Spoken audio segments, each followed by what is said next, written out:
Hello मित्रांनो, चॅनलवर तुमचं स्वागत आहे. हा पुढचं लेक्चर आहे MS एक्सेलच्या लेक्चर सिरीजमधलं. मागच्या लेक्चरमध्ये आपण हे तुम्हाला जे शीट समोर दिसेल एक्सेल शीट ते तयार केलं, पूर्ण केलं. तयार केलं म्हणण्यापेक्षाही यातले काही फिगर्स मिसिंग होत्या, त्या भरून आपण ते कंप्लीट केलं. आता या लेक्चरमध्ये आपण याचं थोडंसं फॉर्मॅटिंग करणार आहोत. मी पुन्हा एकदा नेहमीप्रमाणे या गोष्टीचा उल्लेख करतो किंवा ही गोष्ट नमूद करतो आहे की हे एक्झाम्पल नोरीन ब्राऊनच्या पुस्तकातून घेतलं आहे, बिगिनिंग एक्सेल या. ओके, तर आता फॉर्मॅटिंग करायचं आहे म्हणजे काय करायचं आहे आपल्याला या शीटचं. तर याला थोडेसे व्हिज्युअल इफेक्ट्स द्यायचे आहेत. व्हिज्युअल इफेक्ट देताना आपण काय काय करणार आहोत की उदाहरणार्थ आपण काय करतो की एखादा विद्यार्थी जर फेल झाला असेल तर त्याला लाल रंगाने तो शेरा देतो, म्हणजे रिमार्क देतो. इथे आता F हा एकच विद्यार्थी आहे जो फेल झालेला तुम्हाला दिसतोय, तो त्याला आपण लाल रंगाने रंगवू.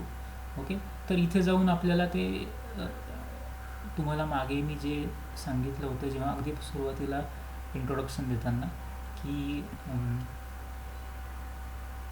आपण जो लेटरचा जो रंग असतो तो इथे फॉन्ट या कॅटेगरीमध्ये इथे जाऊन आपण तो बदलू शकतो.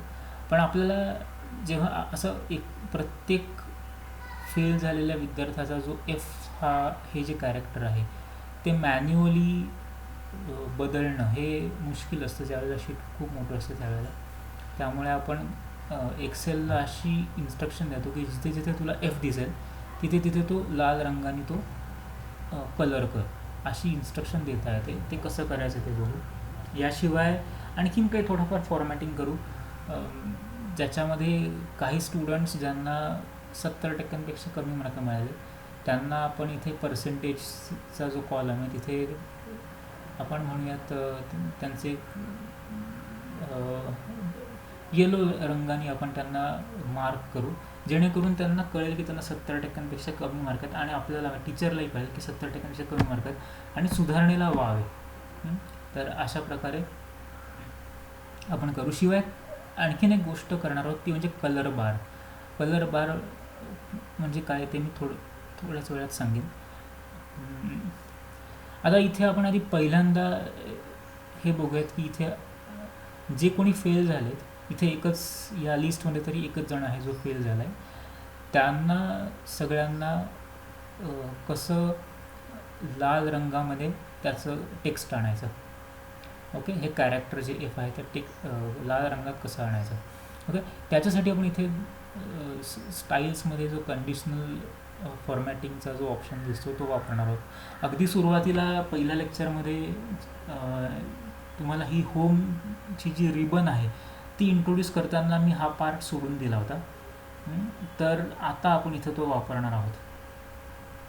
त्यावेळेला त्या लेक्चरमध्ये बहुतेक सगळ्या गोष्टी मी एक्सप्लेन केल्या या होम रिबनवर येणाऱ्या.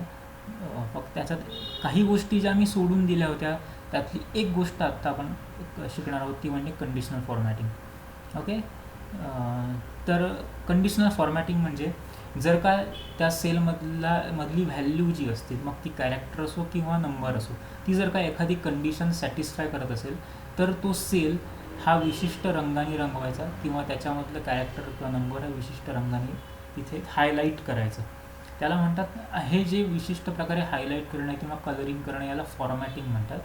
आणि विशिष्ट कंडिशन सॅटिस्फाय केल्यामुळे आपण त्याला तसं हायलाईट करतो आहोत, म्हणून ते कंडिशनल फॉर्मॅटिंग असतं. जर ती कंडिशन सॅटिस्फाय झाली तर ते फॉर्मॅटिंग लागू होतं, आणि जर ती कंडिशन सॅटिस्फाय नाही झाली तर कंडिशन फॉर्मॅटिंग तर लागू होत नाही, तो जसा आहे तसाच राहतो. आता इथे आपलं कंडिशन काय आहे तर हा जो कॉलम आहे R कॉलम, याच्यामध्ये जर का F हे कॅरेक्टर सापडलं, म्हणजे थोडक्यात एखादा स्टुडंट फेल झालेला असेल तर ते कॅरेक्टर लाल रंगात रंगवायचं आपल्याला. ओके, तर हे सिम्पल कंडिशनल फॉर्मॅटिंग. त्याच्यासाठी आपण इथे आधी जाऊया आणि ह्याच्यासाठी सगळे जे काही आपण म्हणूयात इन्स्ट्रक्शन्स ज्या देतो आपण एक्सेलला ते सगळं रेडी आहे त्याच्यामध्ये, एक्सेल या सॉफ्टवेअरमध्ये. ओके, तर आपल्याला नव्याने काही करावं लागत नाही, आपल्याला फक्त इथे जायचं. आता इथे बघा आपण कंडिशनल फॉर्मॅटिंगमध्ये गेलो. इथे हायलाईट सेल्स रूल्स, म्हणजे कोणता रूल सॅटिस्फाय केला तर तो सेल हायलाईट करायचा, हे आपल्याला त्याला सांगायचं आहे. म्हणून इथे पहिल्यांदाच पहिलेच जे दिसतंय ते हायलाईट सेल्स रूल्स. इथे जाऊन इक्वल टू, त्या इक्वल टूवर मी क्लिक करतो. त्याच्यानंतर जे दुसरं ड्रॉपडाऊन मेन्यू होतं तिथे equal to. Okay, so format cells that are equal to F, आणि ते format them with what, light red fill with dark red text. इथे तुम्हाला दिसेल, म्हणजे त्याचा एफचा रंग जो आहे तो डार्क रेड येईल आणि त्याची सेलचा जो बॅकग्राऊंड कलर आहे तो लाईट रेड येईल. आता ओके करूयात. तर इथे बघा आपल्याला हवं तसं फॉर्मॅटिंग त्याचं झालं. इथे दुसरीकडे कुठे एफ असतं तर त्याचंही त्याच प्रकारे फॉर्मॅटिंग झालं असतं. ओके, आता आपण इथे पर्सेंटेज सेलमध्ये जाऊयात, पर्सेंटेजच्या कॉलममध्ये सॉरी, आणि आपल्याला हवं त्याप्रकारे त्याचा फॉर्मॅटिंग करून घेऊयात. आपल्याचा इथे उद्देश असा आहे इथला फॉर्मॅटिंगचा, इथे आपण लाल रंगाने कलर केला आणि दाखवून दिलं की हा विद्यार्थी फेल झालेला आहे.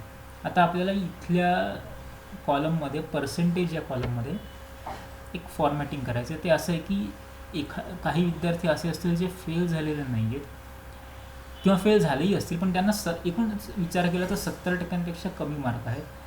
त्याच्यामुळे त्यांना सुधारणेला वाव आहे. त्याच्यामुळे असे जे सगळे विद्यार्थी आहेत ज्यांना 70% वाव आहेत ते त्यांना सुधारणेला वाव आहे असं आपण गृहीत धरूयात. आणि त्यांना इथे त्या मार्कशीटमध्ये त्यांनासुद्धा आपण वेगळ्या प्रकारे हायलाईट करू की इथे सुधारणेला वाव असलेले विद्यार्थी. आणि त्यासाठी आपण त्याचंही कलरिंग करू. आणि कलरिंग करताना त्यांचं जे पर्सेंटेज आहे ते बोल्ड लेटर्समध्ये आपण हायलाईट करू, एवढ्यासाठी की काही वेळेला जेव्हा आपण एक्सेल शीटचं प्रिंटआउट घेतो त्यावेळेला त्याचं ते प्रिंटआउट ती जी असते ती ब्लॅक अँड व्हाईट असते. त्याच्यामुळे बरेचदा असंही होतं की आपण जर का एखादा लाईट कलर वापरला तर त्यामध्ये ते कळतच नाही की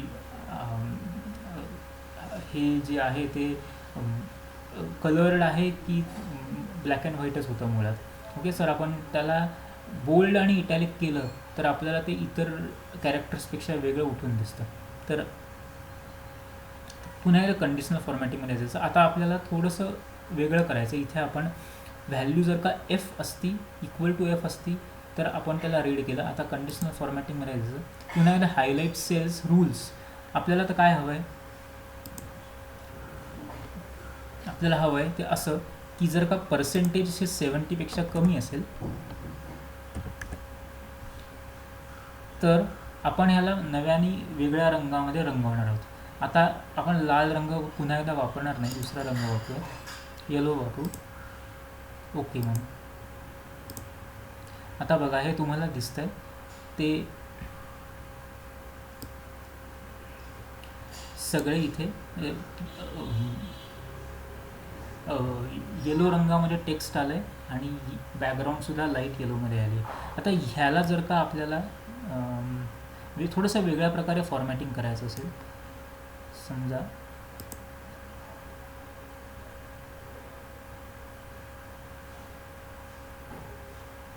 मॅनेज रूल्समध्ये जातो. Okay, edit rules. समजा मला ह्याचे जे पर्सेंटेज लिहिलेले जे आकडे ते इटॅलिक आणि बोल्ड करायचे आहेत. तर रूल्स एडिट करूयात.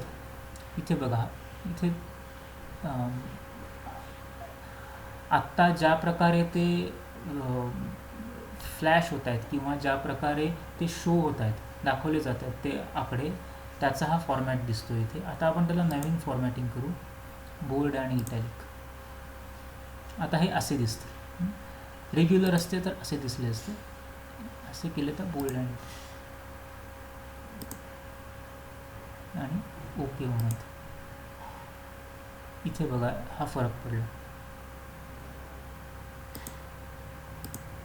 आणि इथेही आता तुम्ही जर काळजीपूर्वक बघितलं बारकाईने तर तुम्हाला दिसेल की आकडे बोल्डही झालेले आहेत आणि इटॅलिकही झालेले आहेत. त्याच्यामुळे जर का प्रिंटआउट घेताना ती ब्लॅक अँड व्हाईट जरी घेतली गेली तरी ती आता इटॅलिक आणि बोल्ड झालेली असल्यामुळे ते काळ्या रंगामध्ये सुद्धा जास्त उठून दिसते, इतर आकड्यांपेक्षा वेगळे दिसतील.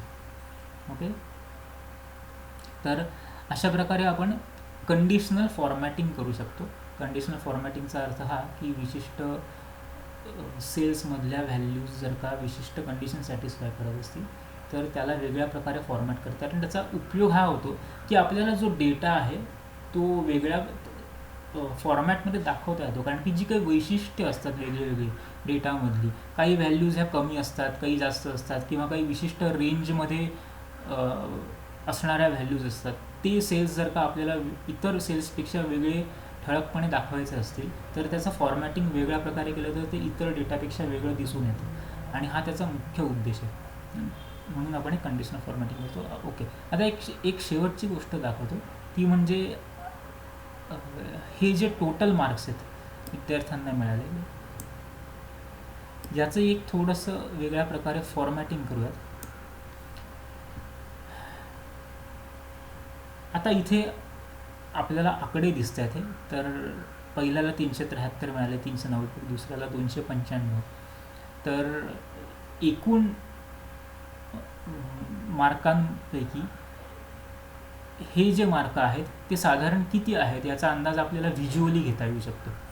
म्हणजे 373 आहेत 390पैकी, म्हणजे ते बरेच आहेत. ओके, मग जर का आपण त्याचा बार प्लॉटिंग केलं, तुम्हाला बार प्लॉटिंग माहिती असेल, चार्ट ड्रॉ करताना तुम्ही बार प्लॉटिंग कसं करता ते, तर 373चा जो जर का बार काढला तर तो व्हर्टिकल बार असेल तो बराच उंच येईल, आणि 101चा बार जर का काढला तर तो बराच लहान येईल त्याच्या तुलनेत, त्याची हाईट कमी असेल.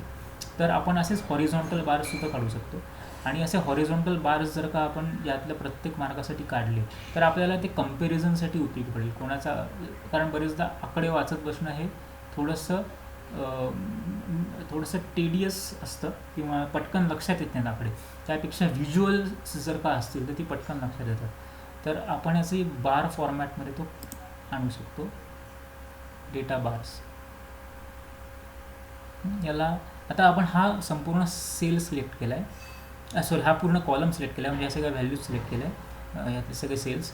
आणि डेटा बार्स म्हणून जर का आपण इथे जाऊन अशा प्रकारे ग्रेडियंट फिल म्हटलं किंवा सॉलिड फिल म्हटलं तर बघा इथे असे हॉरिझॉन्टल बार्स येतात, आणि मार्क जितके जास्त तितक्या त्या बारची लेंथ जास्त, आणि मार्क जितके कमी तितकी त्याची लेंथ कमी, असं इथे दिसतं. त्याच्यामुळे काय होतं की आपल्याला कंपॅरिझन पटकन कळते की आता ह्याचा बार खूप बऱ्यापैकी लांब आहे, म्हणजे याला बऱ्यापैकी मार्क आहेत, याला 101 म्हणजे याचा बार खूप छोटा आहे, खूप कमी मार्क आहे. तर असं त्याला एक व्हिज्युअल इफेक्ट येतो, त्याच्यामुळे ते बऱ्यापैकी सोपं होतं. डेटा रीडिंग हा जो प्रकार आहे तो सोपा होतो. ओके, तर हे काही बेसिक गोष्टी. आत्ता इथेच थांबतो, पुढच्या लेक्चरमध्ये पुन्हा एकदा भेटू.